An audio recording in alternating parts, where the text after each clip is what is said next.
오늘은 벨직 신앙고백서 37항입니다. 마지막입니다. 벨직 신앙고백서 37항 마지막입니다. 제목부터 벌써 마지막이 느껴지지 않습니까? 그리스도의 재림과 최후의 심판. 우리 벨직 신앙고백서 마지막을 우리 한번 오늘 살펴보도록 하겠습니다. 시작이 있으면 끝이 있습니다. 학교에 입학하는 학생은 그 언젠가는 졸업을 하게 됩니다. 직장을 가지게 된다면 언젠가는 퇴직할 날을 맞이할 때가 찾아옵니다. 권력과 힘을 지닌 자라도 언젠가는 그 권력의 자리에서 내려오는 날이 있습니다. 인생을 살다가 고통의 날을 맞이하더라도 언젠가는 그 고통이 끝나는 날이 찾아옵니다. 그리고 사람의 인생도 시작이 있었다면 그 언젠가는 그 인생에도 끝나는 날을 맞이하게 됩니다. 이처럼 모든 것에는 시작이 있으면 끝이 있습니다. 오늘 본문인 요한계시록도 마지막을 보여주고 있는 성경이라고 할 수 있습니다. 특별히 요한계시록이 기록될 당시 소아시아 지역의 교회는 그 엄청난 핍박과 박해를 받고 있었습니다. 예수님을 믿는다는 이유 하나만으로 이들은 목숨을 잃어야 했습니다. 뿐만 아니라 곳곳에 우상과 신전들이 득실거리면서 그 믿는 신자들을 끊임없이 유혹하였습니다. 우상 숭배하도록 그들을 유혹하였습니다. 뿐만 아니라 지방의 총독들과 상인들은 서로 연합하여서 황제에게 잘 보이기 위해서 황제 숭배에 참여하지 않는 그리스도인들을 경제적으로 핍박하였습니다. 그들의 경제적인 활동을 할 수 없도록 만들었습니다. 그 결과 그리스도인들은 가난하였습니다. 굶주렸습니다. 이들이 이 같은 고난을 겪은 이유는 간단합니다. 예수님을 믿는다는 그 이유 하나 때문입니다.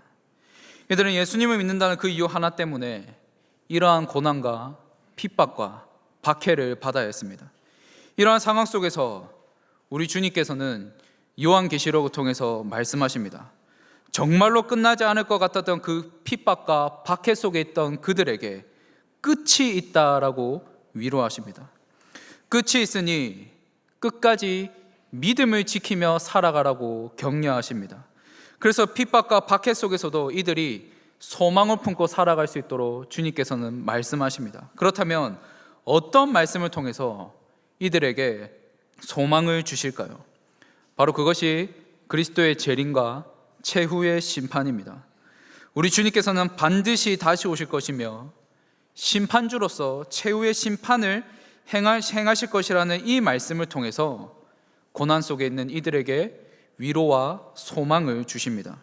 그렇게 벨직 신앙고백서의 마지막인 37항을 통해서 종말론에 속하는 그리스도의 재림과 최후의 심판, 이 그리스도의 재림과 최후의 심판이 무엇인지를 구체적으로 세 가지로 함께 살펴보겠습니다. 우리 가지고 들어오실 때 받으실 우리 교환을 같이 보시고 마지막 빈칸 채워넣기입니다. 좀 힘을 내어서 우리 마지막 빈칸 한번 채워봤으면 좋겠습니다. 첫 번째 빈칸을 한번 채워보겠습니다. 그리스도께서는 반드시 재림하십니다. 맞습니다. 재림입니다. 첫 번째 빈칸은 재림입니다. 첫째로 그리스도께서는 반드시 재림하십니다. 성경은 예수님의 재림에 대해서 반복적으로 말씀하고 있습니다. 심지어 예수님께서도 자신의 공생의 기간 중에 재림에 대해서 말씀하십니다. 특별히 사도행전 1장 10절과 11절의 말씀을 보면 각주 1번에 있습니다.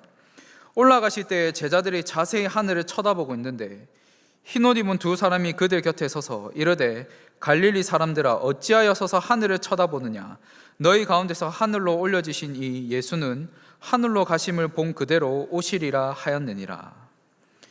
예수님께서는 십자가에 달려 죽으시고 부활하셨습니다. 그리고 제자들과 함께 머무신 후에 승천하시게 되는데 이때 하늘로 가심을 본 그대로 오신다라고 사도행전은 말씀하고 있습니다.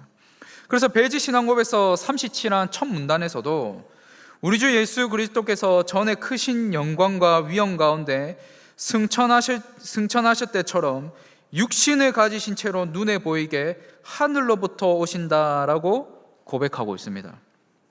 즉 예수님께서 다시 오신다는 그 재림에 대해서 말씀하고 있는 겁니다. 이 외에도 성경의 다양한 곳에서 예수님의 재림에 대해서 말씀하고 있습니다. 자, 그렇다면 우리는 이러한 질문이 생길 수가 있습니다. 그렇다면 예수님께서는 언제 재림을 하시는가? 예수님께서는 언제 재림하시는가 식의 그러한 질문이 생길 수도 있습니다. 그러나 이 질문에 대한 대답은 간단합니다. 모른다입니다. 모릅니다. 예수님께서 재림하시는 그날과 그때는 모릅니다. 혹 주변에 누가 언제 재림한다더라, 언제 온다더라, 며칠을 제시하면 100% 이단입니다. 믿고 걸으시면 됩니다. 예수님의 재림은 아무도 모릅니다. 이 부분에 대해서 데살로니가전서 5장 2절의 말씀을 보면 주의 날이 밤에 도둑같이 이를 줄을 너희 자신이 자세히 알기 때문이라 라고 말씀합니다. 무엇이라고 말씀합니까? 주의 날이 밤에 도둑같이 이룰 수 있다라고 말씀합니다. 이것은 우리 주님께서 언제 재림하실지 아무도 모른다는 겁니다.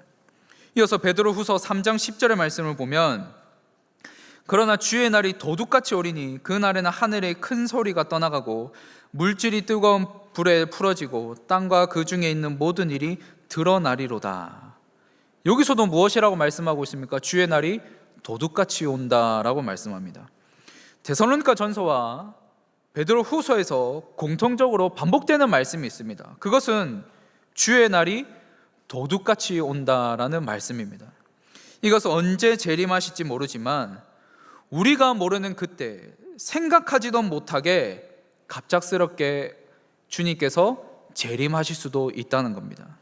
그렇게 성경은 우리 주님께서는 언제 재림하실지 모르지만 반드시 재림하실 것이라고 말씀하고 있으며 생각하지 않은 그때에 반드시 우리 주님께서 다시 오시기에 언제나 그리스도의 재림을 준비하며 기다려야 된다는 것이 성경의 가르침입니다. 사랑하는 성도 여러분, 우리 주님께서는 반드시 다시 오십니다. 그때는 알 수 없으나 반드시 우리 주님께서는 다시 오십니다. 그렇게 우리 모두는 예수님을 믿는 신자로서 이 땅에서 그리스도의 재림을 준비해야 합니다. 그렇다면 좀 더 구체적으로 그리스도의 재림을 준비한다는 것이 무엇을 의미할까요? 우리에게 주어진 삶 속에서 신실하게 주님께 순종하며 그리스도인다운 삶을 살아가는 것을 의미합니다. 신자로서 이 땅에서 마땅히 하나님의 말씀에 순종하면서 주님께서 원하시는 그리스도인다운 삶을 살아가야 합니다. 서로 사랑하면서 원수도 용서해주고 우리 공동체 속에 있는 한 사람 한 사람을 품어주고 사랑해주는 그러한 삶을 우리는 계속해서 살아가야 합니다. 그렇게 그리스도의 재림을 사모하는 사람은 준비하며 살아갑니다. 그렇다면 우리는 이 땅을 살아가면서 그리스도의 재림을 얼마나 기대하며 살아가고 있는지, 그리스도의 재림을 얼마나 사모하며 이 땅 가운데서 살아가고 있는지를 우리는 잠시 생각해 볼 필요가 있습니다. 만약 이 땅의 것들을 더욱 갈망하고 이 땅의 것들을 통해서 우리의 마음을 채우고 그 마음의 즐거움을 채움으로 주님과의 교제가 더욱 멀어지게 된다면 그리스도의 재림을 기대하는 마음도 자연스럽게 멀어지게 됩니다. 그러나 우리 주님과 깊은 교제를 누리며 믿음을 지키기 위해서 더욱 간절히 우리 주님을 찾고 주님으로 우리의 삶을 채우게 된다면 어떻게 되겠습니까? 그리스도의 재림을 더욱 간절히 고대하며 살아가게 됩니다. 그렇게 성도 여러분, 우리 구주 예수 그리스도를 믿는 신자로서 이 땅에서 우리 주님께 순종하는 그리스도인다운 삶을 통해서 우리 주님의 재림을 준비하시기를 바랍니다. 평소의 삶 속에서 주님으로 그 마음을 채우시기를 바랍니다. 그래서 오늘 이 자리에 나온 성도님들은 우리 주님께서는 반드시 재림하실 것이라는 것을 믿고 이 땅에서 우리 주님을 준비하며 주님을 맞이할 준비를 하며 살아가시는 오늘 이 자리에 나온 모든 성도님들 되시기를 주님의 이름으로 축원합니다. 둘째로 두 번째 빈칸 한번 채워보겠습니다. 둘째로 그리스도께서 다시 오실 때 모두 다 심판대 앞에 서게 됩니다. 모두 다 심판대 앞에 서게 됩니다. 두 번째 빈칸은 심판대입니다. 우리는 지금까지 예수님께서 반드시 재림하신다는 것을 살펴보았습니다. 그렇다면 예수님께서 재림하실 때에 어떠한 일이 일어날까요? 바로 부활입니다. 이 부분에 대해서 배지신앙고백서 37항이 잘 설명해 주고 있는데, 우리 두 번째 문단에 보시면 밑줄이 쳐져 있습니다. 그어진 그때는부터 밑줄이 그어져 있는데, 우리 몸으로 바뀔 것입니다까지 우리 이 부분은 같이 한번 읽도록 하겠습니다. 두 번째 문단의 밑줄입니다. 시작. 그때는 세상의 처음부터 마지막까지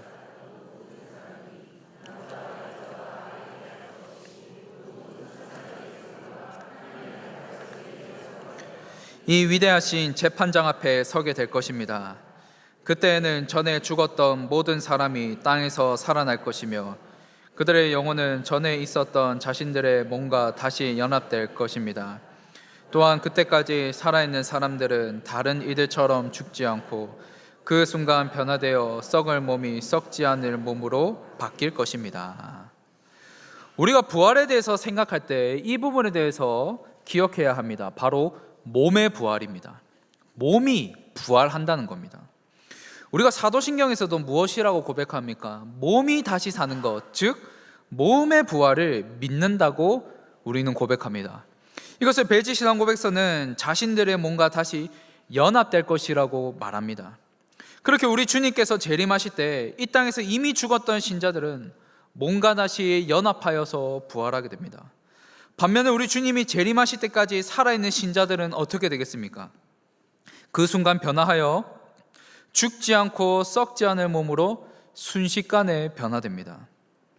따라서 우리 주님께서 재림하실 때에 이미 이 땅에서 죽음을 경험한 신자들이나 아직 살아있는 신자들이나 썩지 않는 완전한 그 부활의 몸을 입게 된다는 겁니다.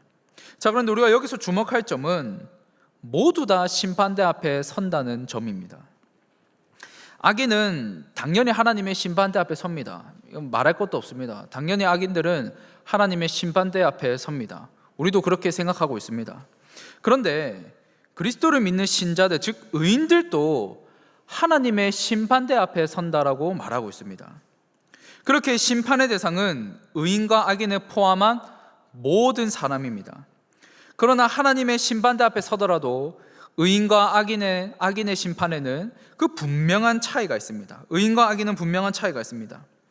믿는 신자들은 믿음을 통하여서 그리스도의 의를 전가받아 칭의를 받은 자들이기 때문에 그 칭의로 말미암아 정죄함을 받지 않고 하나님의 심판대를 넉넉히 통과하게 됩니다.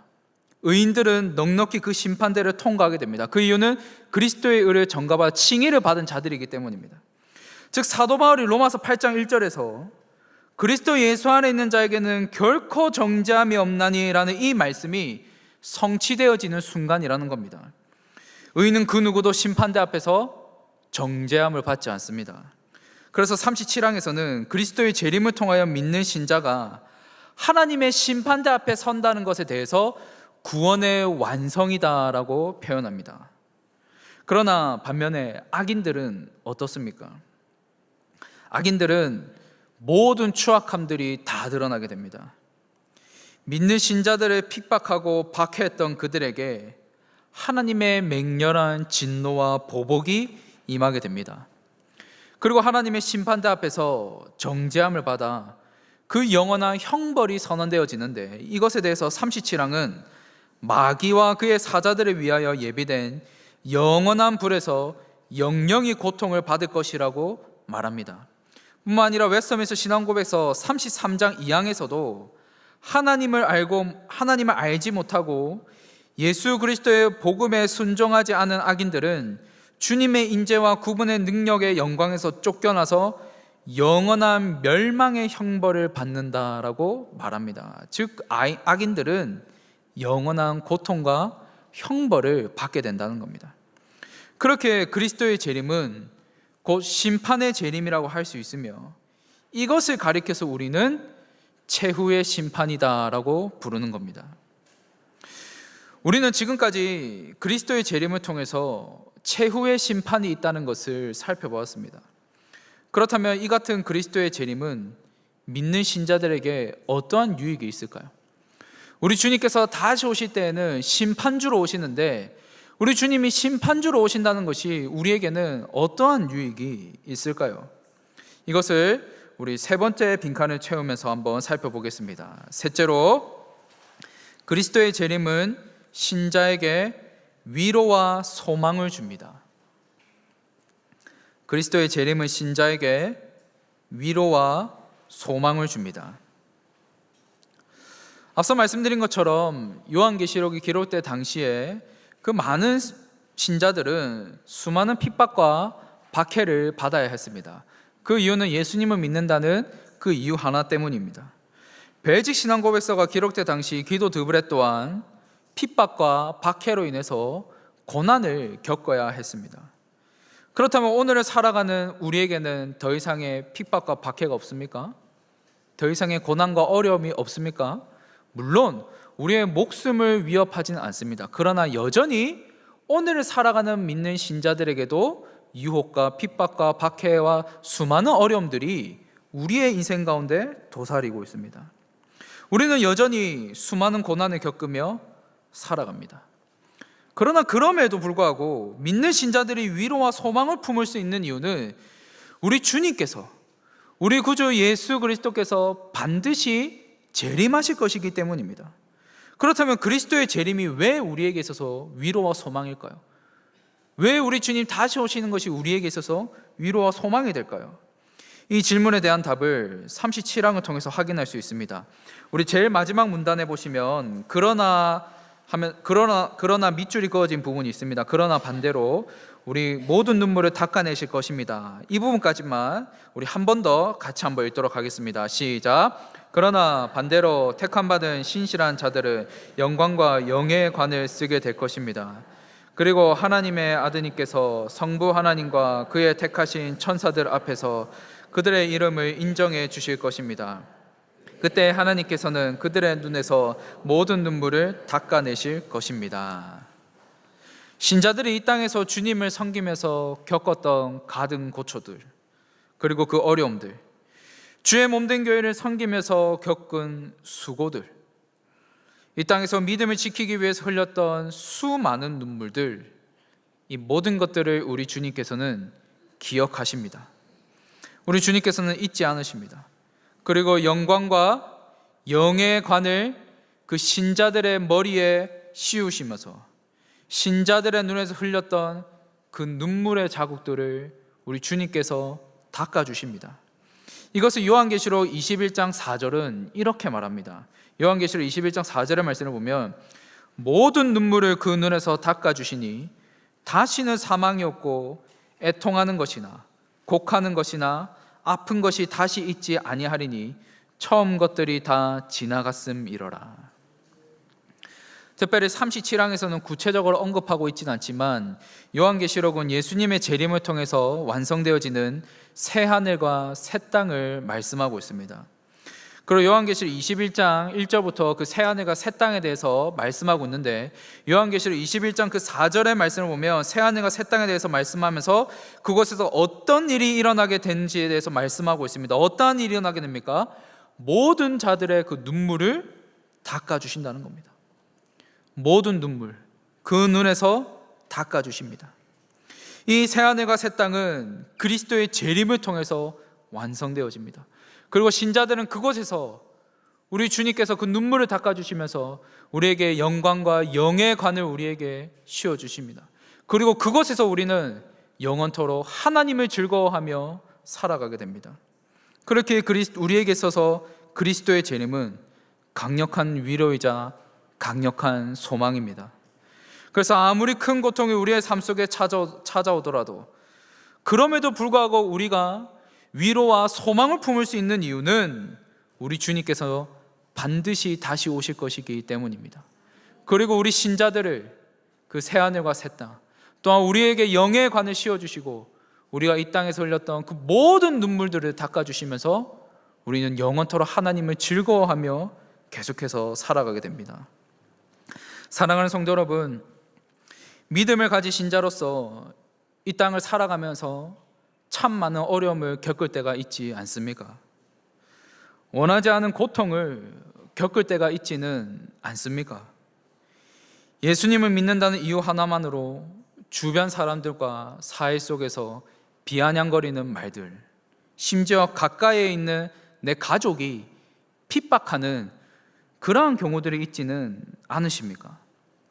그래서 우리가 믿는 신자로서 이 인생길을 살아가면서 때로는 고달플 때가 있습니다.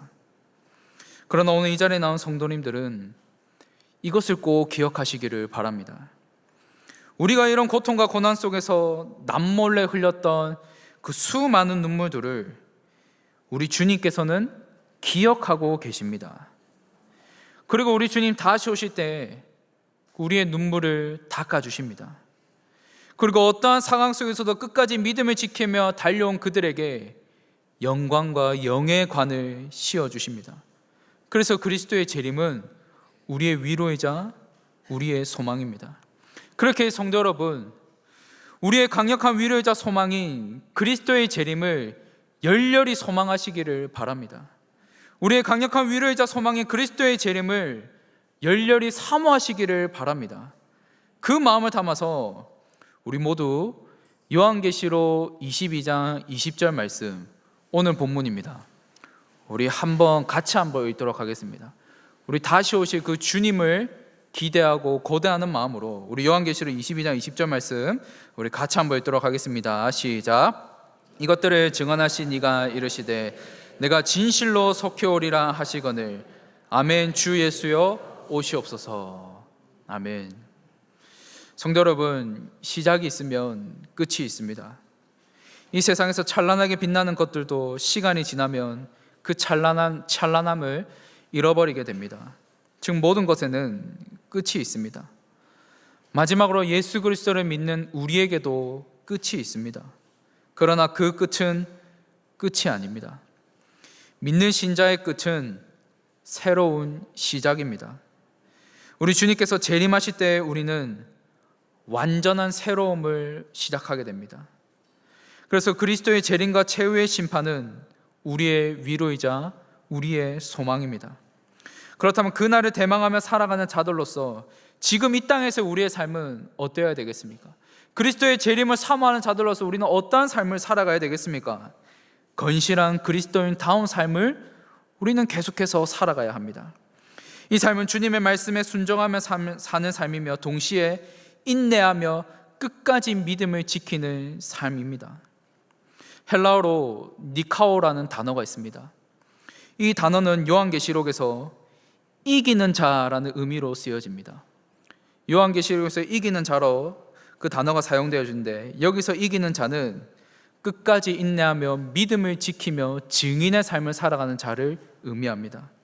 그렇게 요한계시록을 주님께서 주시면서 이기는 자가 되어라, 끝까지 믿음을 지키며 인내하여서 예수 그리스도의 증인의 삶을 살라고 우리 주님께서 요한계시록을 통해서 말씀하십니다. 이것이 바로 그리스도의 재림을 준비하는 자의 삶입니다. 뿐만 아니라 사도 바울도 마지막 때에 일어날 부활에 대해서 말하는 고린도전서 15장을 쓰면서 그 마지막을 이렇게 말합니다. 고린도전서 15장 58절의 말씀을 보면, 고린도전서 15장 58절의 말씀을 보면, 그러므로 내 사랑하는 형제들아 견실하며 흔들리지 말고 항상 주의 일에 더욱 힘쓰는 자들이 되라. 이는 너희 수고가 주 안에서 헛되지 않은 줄 알미라. 무엇이라고 말씀합니까? 견실하며 흔들리지 말고 항상 주의 일에 더욱 힘쓰는 자가 되라고 말씀하고 있습니다. 즉 우리 주님께 끊임없이 순종하는 그 삶을 살아가라는 겁니다. 그렇게 오늘 이 자리에 나오신 성도님들은 반드시 이 말, 그 그리스도의 재림과 그 약속의 말씀을 꼭 기억하시면서 견실하며 흔들리지 않는 그리스도인다운 삶을 통해서 이 땅에서 이기는 자로 끝까지 믿음을 지키며 인내하여서 그리스도의 증인으로 사시는 오늘 이 자리에 나온 모든 성도님들 되시기를 주님의 이름으로 축원합니다.